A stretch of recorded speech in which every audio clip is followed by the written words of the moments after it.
All right, what's up, everyone? And I hope you're having a wonderful day, wonderful evening. Today is Sunday, so I hope you got some time with your families. You know, uh, anyway, I wanted to I was reading this article. I heard about this the other day, and I was pretty blown away, as I always am when I hear about law enforcement making cuts to their staff, and it's always alarming. All right, to me, and so I just wanted to take some time in case you missed this. This is for Eaton County.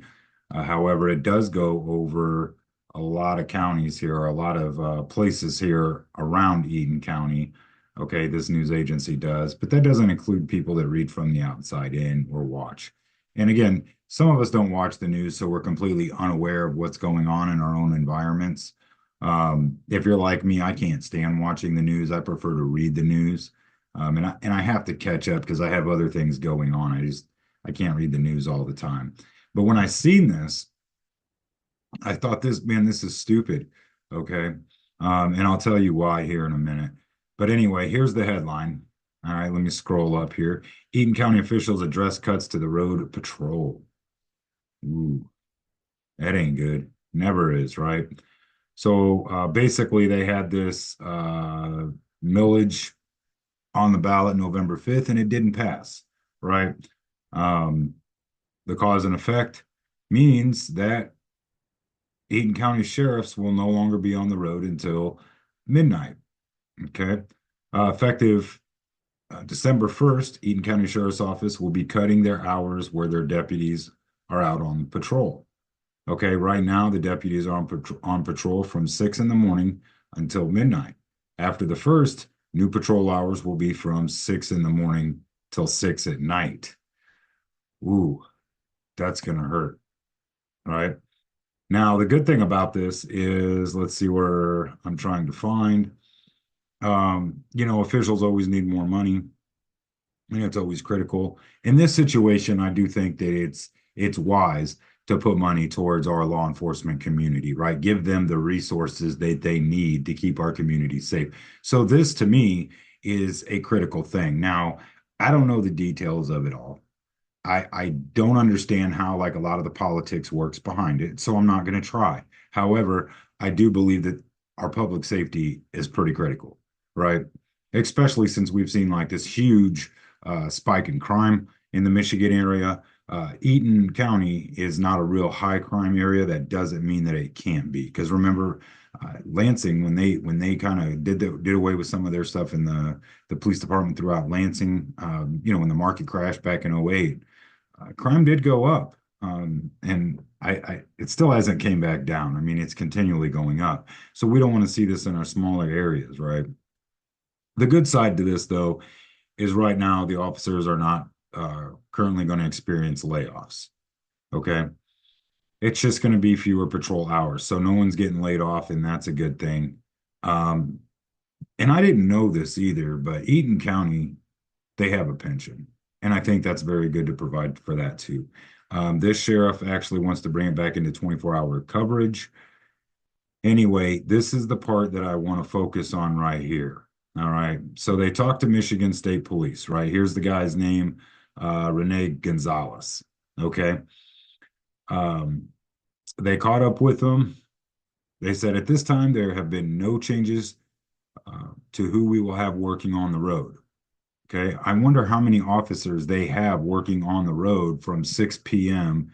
Until 6 a.m. the next day. Like, how many officers are actually in Eaton County patrolling? I don't know if that's available for the public. If it is, I don't think it should be, right? However, Gonzalez, he says um, there could be longer wait times depending on the call. Hmm. Doesn't really give a brief or a good description of that. However, he says if it's an emergency situation, you're going to see the same response time. As far as traffic crashes or a complaint that has happened already, like a breaking and entering, it may take a little longer. Okay. That's the concerning part right there. Publicly, I don't think it's a very wise decision to say publicly, well, if it's this classification, if it's a crime that's already happened, for one, what is an emergency? Okay. What are those response times looking at? Is an emergency situation, is it life or death? And if so, how does that not include a B&E? You know, I don't know. But I'm always alarmed when, you know, officers or people in the law enforcement community come out with statements like that because who else is reading this? Who else is seeing this and hearing this? Criminals, right? And they tend to take advantage of that, right? Um, there was one other part I wanted to address.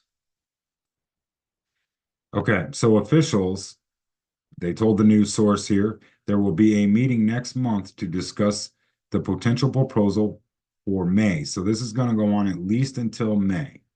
Okay. There's no word yet on how much that potential millage might cost taxpayers. Okay. If I were you in Eaton County, I would pay attention to those meetings and I would go and I would figure out why this millage didn't pass. And I would try to learn everything I could about it. Eaton County's nice. I like Eaton County. I don't live in Eaton County. If you're wondering how big Eaton County is, this is how big it is. Okay, this is the area of it, right?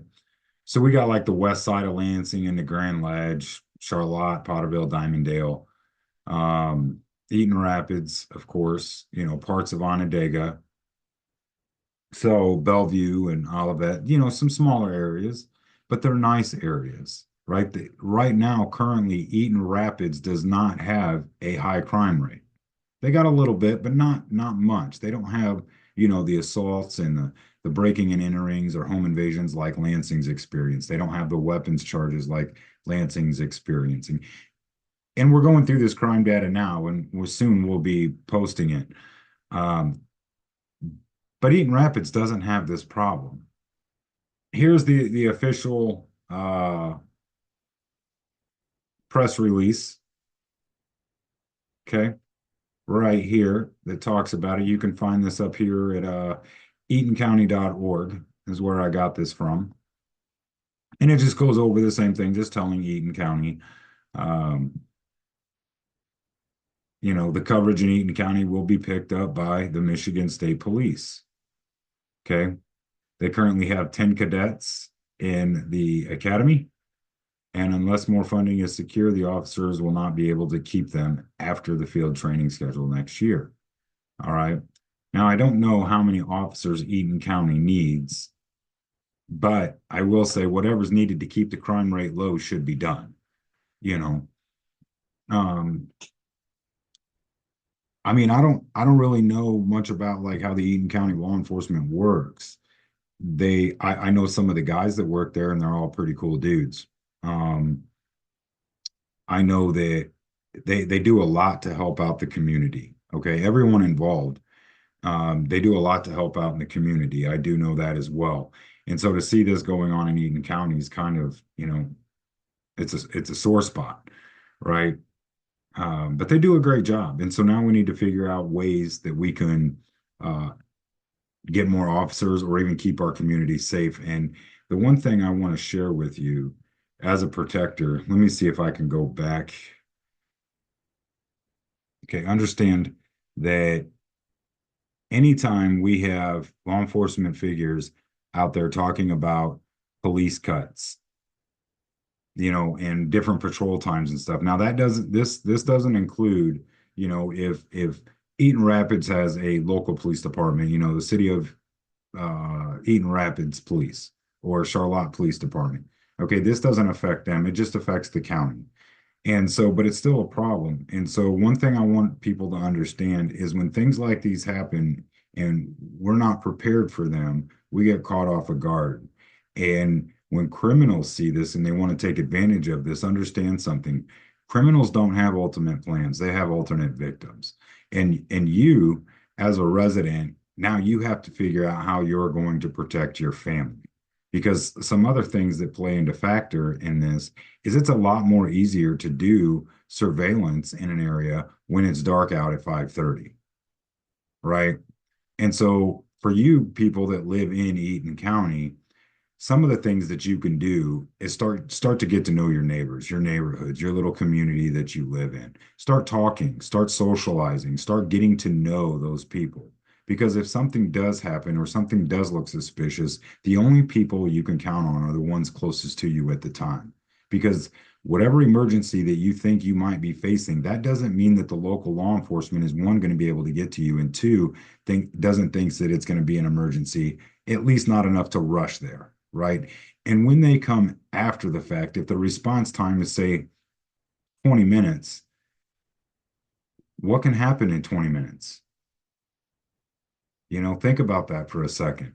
And so, and this just doesn't go for, Eaton County. This is just kind of the thing that started the conversation piece here, is think about how you're going to protect your home, your family, your kids from criminals, okay, from people that will take advantage of these situations. And maybe it's a business around there. Maybe you have a business. How are you going to protect your business from some type of retail theft, from people just running out of the business? Because it certainly is happening, right? And criminals have definitely figured out the laws. And so one thing I would advise you to do is do the same thing.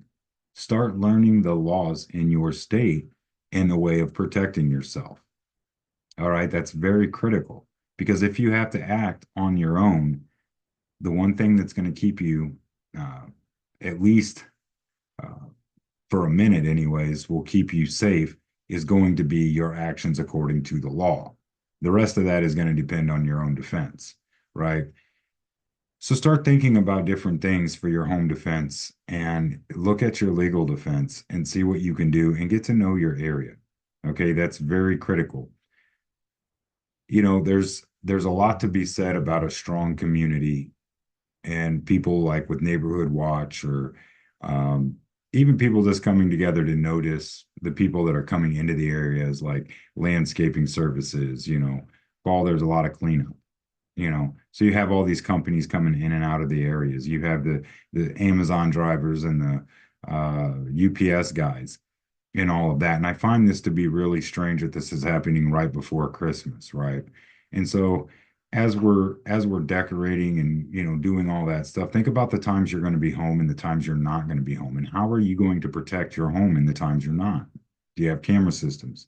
Do you have a dog? You know, Start thinking about these things and start developing a plan, because at the end of the day, nobody's coming to help you. Okay.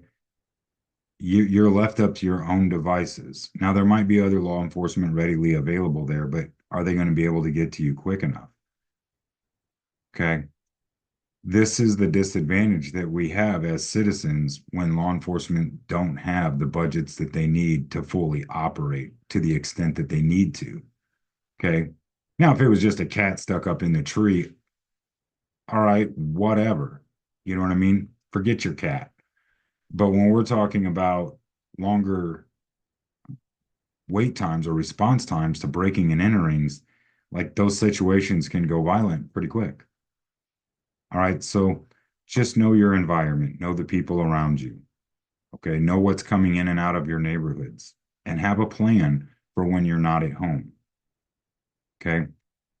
Um, that's all I really wanted to say about that. And just to kind of make you aware of what was happening in Eaton County, just in case you missed it. All right. I hope you all stay safe out there.